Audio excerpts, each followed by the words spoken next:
Okay, this is the third part and the last part of giving a Vibedrum massage, and I actually have a person here and we're going to do a partial one, just show you the places where we position the drum, or where I position the drum, and also actually do a couple of spots where I actually do the Vibedrum massage.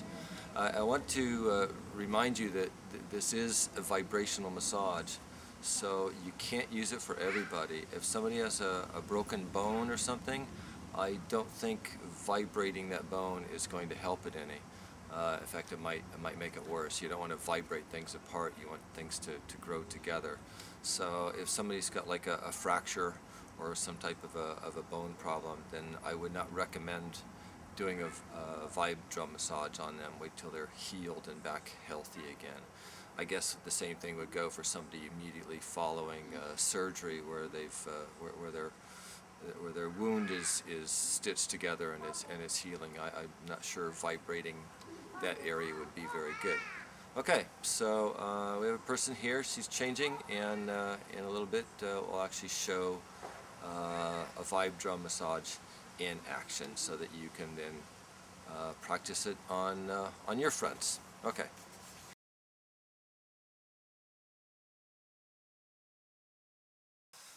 Okay, so this is where we're actually going to do a little bit of a Vibedrum massage.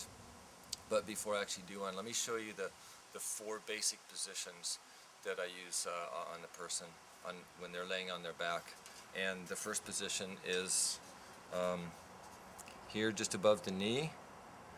And notice that I've got the small notes are lined up along the meridian of the body, or I can line it up this way, where the small notes again. The larger notes are focused over the muscle groups. And so that's the first position. Okay. Then we put it up here. Okay. Again with the alignment of the notes. The next position is up on the chest. Okay. And we recommend that if you're using a woman, if she's wearing a bra, if it's got like a wire in it or something, that she should either remove the bra, or if it doesn't have a wire in it, then it's okay. And it's not anything to do with energy. It's just that it's uncomfortable when you lay the drum right on the wire. You kind of feel it on your body. So that's the reason why. Okay. And the last position we have is here on the stomach. Okay. And this is where I'm going to actually do the massage. But first I'm going to turn this toward the largest note, which is here, is down along her muscle group here. So this is the deepest note here, and this is the highest note here, and the highest note is up in the lung area, which is really nice. Okay.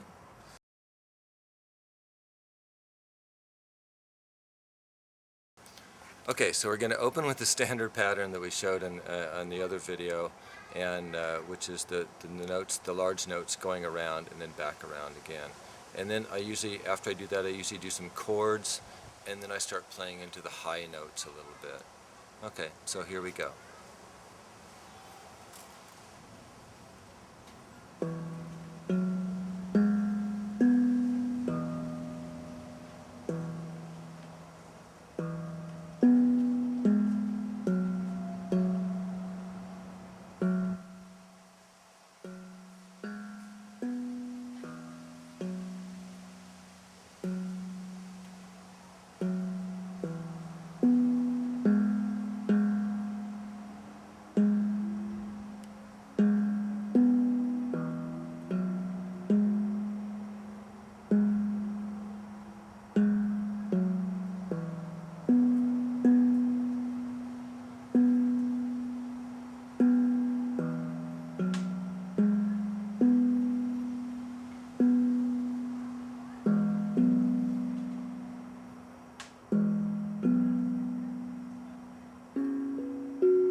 Okay, so that shows one of the positions and a standard thing I do. And sometimes if somebody has like a lot of muscle pain or something, then I'll spend a lot of time on the larger notes over the muscle and much more time. So generally speaking, if you've got 8 different points, 8 or 9 different points, and if you spend about 5 to 10 minutes each, then you're looking at 45 minutes to an hour and a half for the complete massage.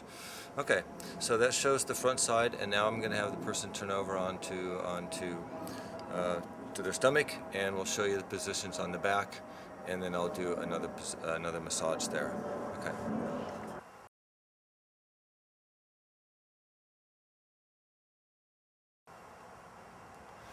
Okay, so here are the positions the standard positions I use for the person when they're laying on their stomach. But it's not just ruled to these positions. If somebody's having a particular problem on, for example, this side of their back, yeah, then I'll tend to lay it over here as much as I can, yeah. Or if it's on this side, I'll lay it over here. Or if they've got a problem on this leg more than this one, or this knee, then I'll tend to put it more on there.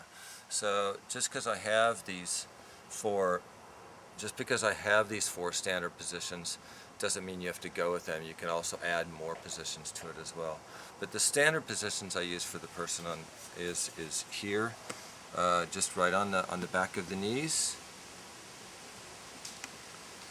And we move it up a little bit to the upper thighs and lower buttocks area. And the upper back.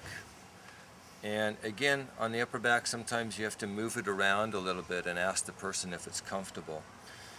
If they've got, this is the lowest note, which has the most vibration. So if they're having a problem with their right shoulder, I'll put the lowest note over the right shoulder. If they're having a problem with the left shoulder, I put the lowest note over the left shoulder. Yeah, keeping the small notes lined up. If they're having a problem more in the middle of the back, then I'll adjust it there. So I try to put the lower note to the lowest note onto the area that they're having the problem with. Another position we found that we actually had some fun with was something pretty cool. And this was, I had somebody that said their feet were killing them, and I had an idea. And I put the drum here. Do you have it? Yeah. Balanced? Okay. Yeah. And they held it up, and yeah, is it okay? Yeah. And we played it on the feet, and the vibrations just go right down into your legs. It's wonderful. It's just absolutely wonderful.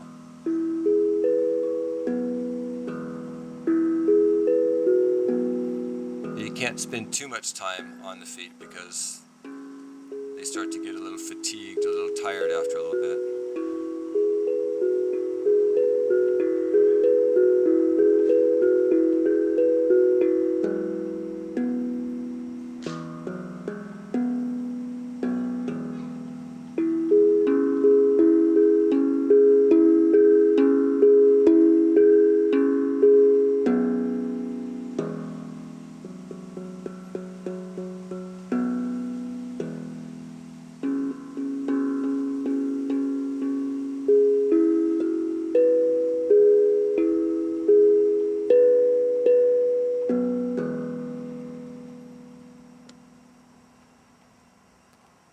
Nice?